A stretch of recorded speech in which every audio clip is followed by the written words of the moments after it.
This is South Africa. It boasts the third largest economy in Africa and the sixth highest GDP per capita. It also holds the most industrialized, technologically advanced and diversified economy in the whole of the continent.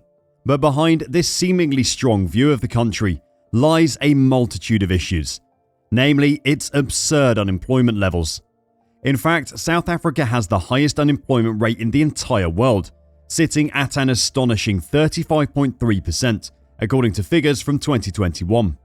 By comparison, the world's average is just 6.2%. And this isn't new for South Africa. You see, over the past 2 decades, unemployment levels have stayed above 20%, and making matters worse, these levels have only been increasing. This begs the question, how an economy with such a high unemployment rate becomes so large and relatively advanced? In today's episode, we'll discuss the reasons as to why the country has accumulated these dangerous levels of unemployment, and how this is affecting its economy. Starting off with the first and biggest reason is the lack of skilled labour. You see, for an economy that is as modernised as South Africa, skilled labour is crucial for economic growth to continue. However, a large portion of its population lack the necessary skills for many modern jobs, such as engineering, IT and management. This issue revolves around the fact that the country's educational system is in a dire situation. In fact, it's reported that 78% of grade 4 students cannot read for meaning, which means that around 4 out of 5 students don't understand what they are reading.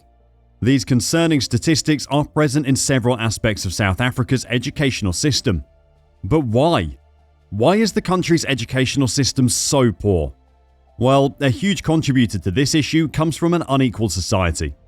You see, according to a World Bank report, South Africa is considered the most unequal society in the entire world, which stems from its deep roots in the times of apartheid. In essence, apartheid, which in Afrikaans means apartness, was a system of legislation that upheld segregation against non-white citizens in the country, which lasted until the early 90s. The effects of the dictatorship are still seen today. Crumbling infrastructure, overcrowded classrooms and poor educational outcomes are the reality of most schools in the country, whereas only a select few have access to good educational resources. And for those who are able to receive a good education, many consider emigrating out of South Africa. According to a report, over 11% of South Africans within higher education indicated that they were seriously considering emigrating to another country in the next year or two. This deepens the shortage of skilled labour, which will hinder its economy. This means that aside from South Africa having a poor educational system, it also faces a brain drain.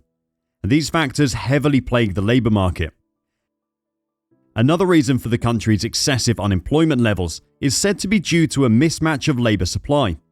You see, South Africa has a very young population, and the share of people turning into the working age is growing faster than the creation of jobs. This phenomenon is not unusual, as those entering the working age are typically less experienced and have not yet built a set of highly desirable skills. So in essence, this means there are too many people joining the workforce than jobs are being created. This is actually not the only aspect of the labour supply mismatch. In fact, another important aspect is the growing rate of entry of women, especially African women.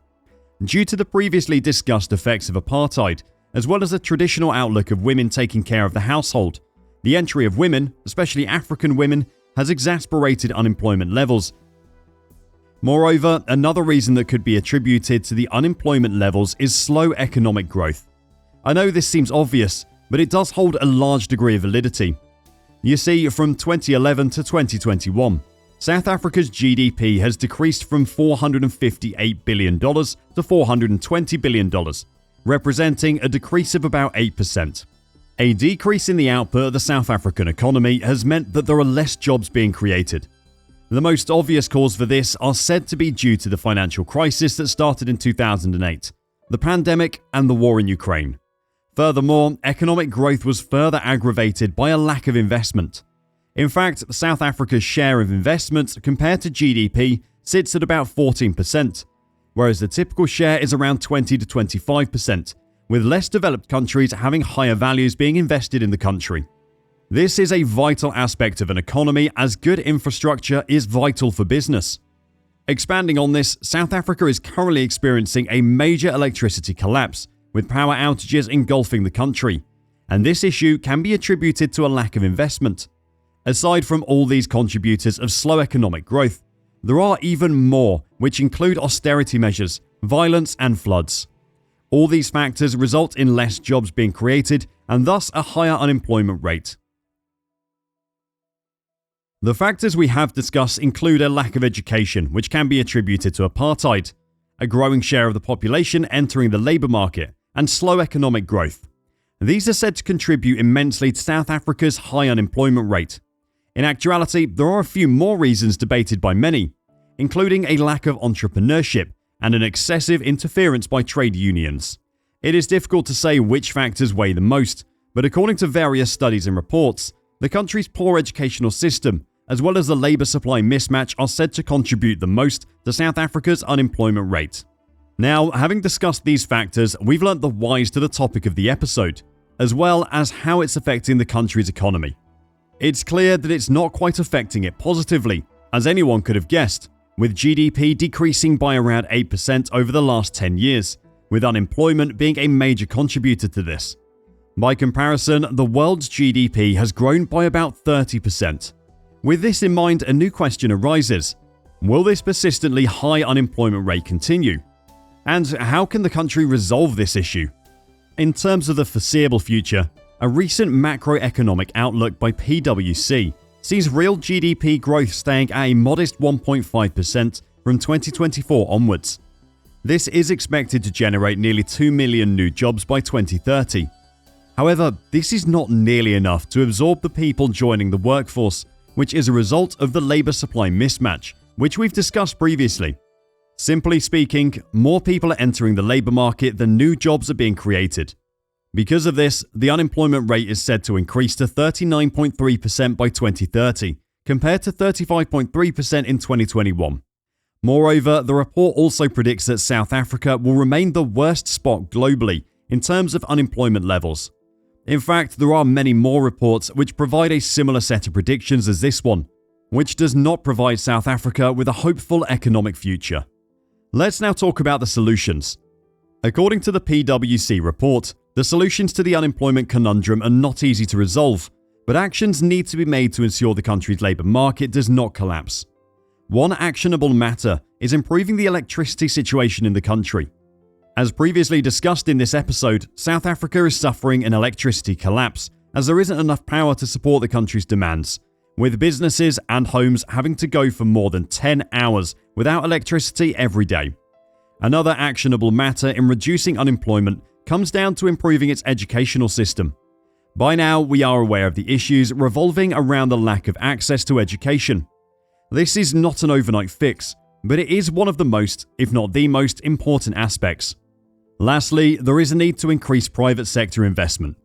This one is pretty straightforward. The more business activity there is, the more jobs will be created.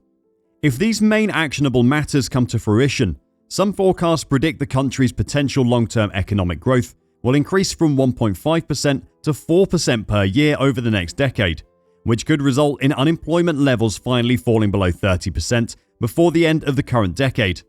South Africa's President Cyril Ramaphosa commented that it is time for such reforms to take place. However, the government is not very optimistic that the necessary reforms will fully materialize, predicting that even if some reforms take place, real GDP is expected to grow at 2% per year in the medium to long term. This will mean that the unemployment rate is expected to increase to 36.9% by the end of the decade.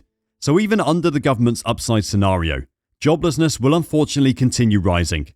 This wraps up today's episode where we discussed South Africa's dire situation with their extraordinary high unemployment levels. We have learned the main reason why the country has faced such a situation, which includes the poor educational system caused by apartheid, a labour supply mismatch, and slow economic growth.